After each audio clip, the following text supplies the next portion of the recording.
Good morning, students. Today we will discuss in journal entry question number 15.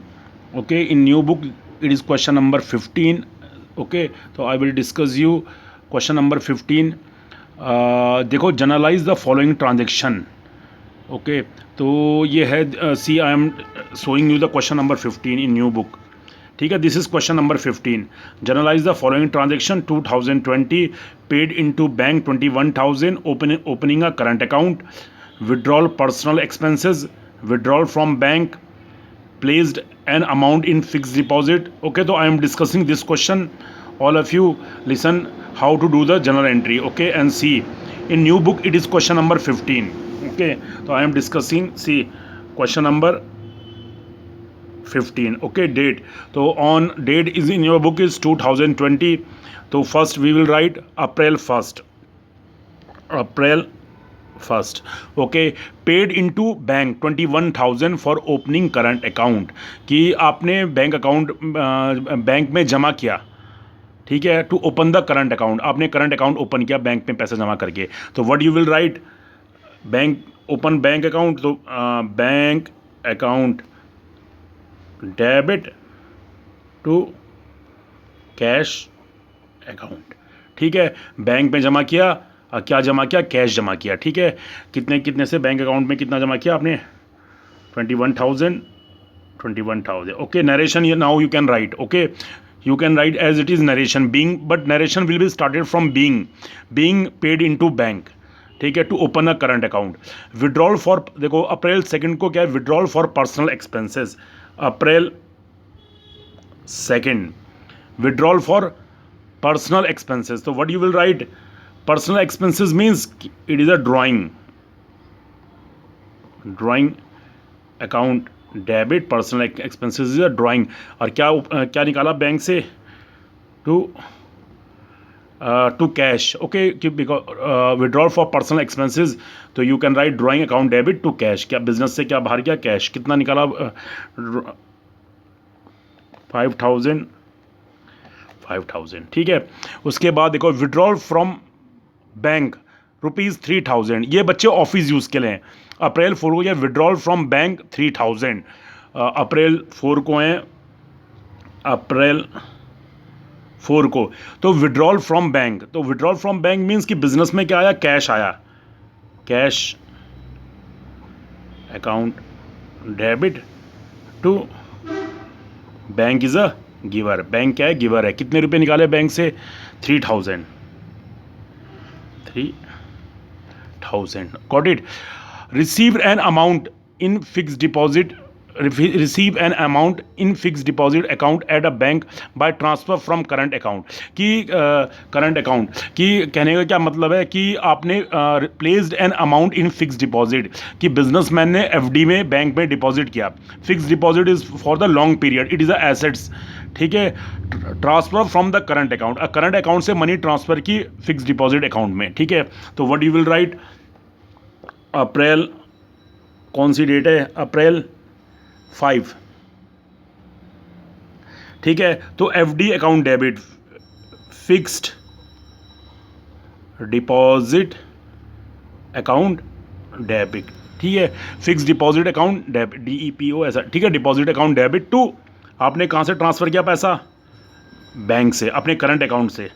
ठीक है, अब कितने का फिक्स डिपॉजिट अकाउंट ओपन किया आपने, 5,000 का. Got it. उसके बाद receive a cheque from Shiv and company to whom goods were sold for ₹3,000 last year, allowed him discount. ठीक है, कि आपने गुड्स बेचे थे लास्ट ईयर, कितने के गुड्स बेचे थे आपने, 3,000 के. ठीक है, तो अप्रैल 10 को क्या लिखोगे आप, और आपको क्या क्या मिल रहा है, चेक मिल रहा. तो अभी चेक आपने बैंक में जमा नहीं किया, तो ये चेक क्या मानोगे, this cheque will be the cash. ये चेक क्या नहीं किया आपने, क्योंकि बाद में जो एंट्री है उसमें क्या लिखा हुआ कि Shiv and company cheque deposited into the bank. So April 10 को क्या लिखोगे आप, जो चेक मिलेगा आपको उसके लिए आप कैश लिखोगे. ठीक है, अप्रैल 10 को क्या लिखोगे आप, कैश. चेक के लिए क्या लिखो, कैश अकाउंट डेबिट. और आपने डिस्काउंट अलाउडेड भी क्या, discount allowed account debit to किससे मिला, शिव एंड कंपनी। अब कैश में कितना लिखोगे बच्चे? सबसे पहले आप क्या लिखोगे? चेक तो आपको शिव एंड कंपनी को तो आपने कितने का, शिव एंड कंपनी ने आपको कितने का रिसीव, अच्छा ठीक है, तो शिव एंड कंपनी ने आपको कितने का cheque, Shiv and company receive a cheque from Shiv and whom goods were sold 3000 at the, ठीक है, तो आपको कितने का चेक मिलेगा आपको? शिव एंड कंपनी ने आपको कितना पे करना था? 3000 रुपीज़ पे करने थे, ठीक है, शिव एंड कंपनी को। लेकिन आपने उसको 3000 का डिस्काउंट कितना दिया आपने? 3000 का आपने डिस्काउंट, 3000 में आपने 2% डिस्काउंट दिया, तो 3000 का 2% कितना होगा? 60 रुपये। इट मीन्स आपको चेक कितने का मिलेगा? You will receive the cheque of 2940, 2900। देखो cash account, it mean cheque मिलेगा आपको 2940 का, discount allowed 60, Shiv and company 3000, कितने मिलने थे उससे? 3000, ठीक है, ये आपको चेक मिला, दिस इज अ चेक, ये चेक मिला आपको, इसको आप अभी कैश मानोगे। नेक्स्ट डे में ये चेक बैंक में डिपॉजिट हो रहा, अप्रैल 14 को Shiv and company cheque deposited into the bank. अब इस चेक को आपने बैंक में डिपॉजिट करना है, तो what you will write? Bank account debit और टू कैश अकाउंट। कितने का चेक है? 2940 का चेक है, ठीक है। उसके बाद Shiv and company cheque dishonoured. अब देखो अप्रैल कब है? अप्रैल को, अप्रैल 16 को, तो अप्रैल 16 को क्या बोल रखा? Shiv and company cheque dishonoured, Shiv and company cheque dishonoured. तो आप क्या करो, Shiv and company account debit, ठीक है, और बैंक चार्जेस, बैंक के भी चार्जेस है, तो bank charges account debit to bank, आपने बैंक चार्जेस पे किए, ठीक है, Shiv and company account debit, ठीक है, बैंक चार्जेस अकाउंट डेबिट, ठीक है। अब यहाँ पर शिव एंड कंपनी का कितने का चेक है? 2009, इट चेक डिसऑनर हो गया, और बैंक से कितना पे किया आपने?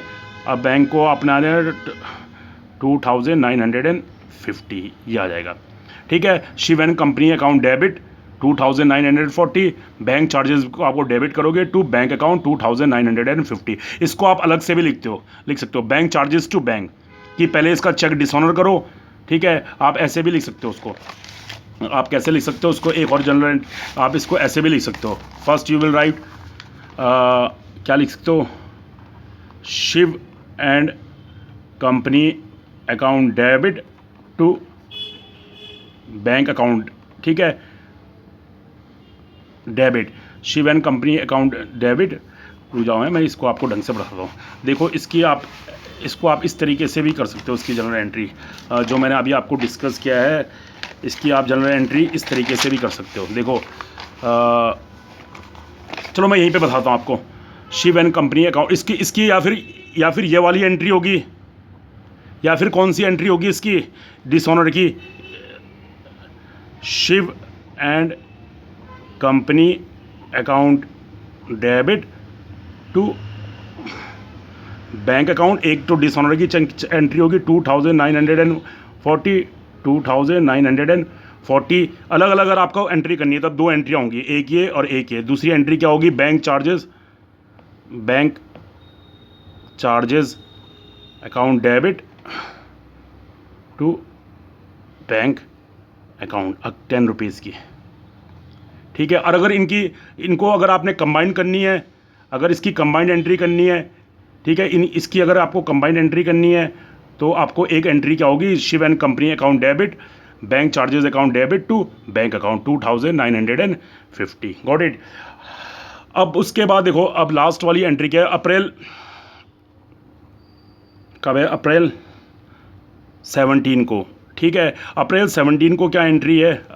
यहाँ पर लिखो अप्रैल 17, ठीक है। अप्रैल 17 को क्या? Shiv and company settled his account by the means of cheque of ₹3000, कि शिव एंड कंपनी को, तो आपको क्या लिखोगे? अब देखो उसमें चेक, आपको चेक मिल गया, तो आप पहले क्या लिखो? Bank account debit to Shiv and company account. कितने का चेक मिला आपको?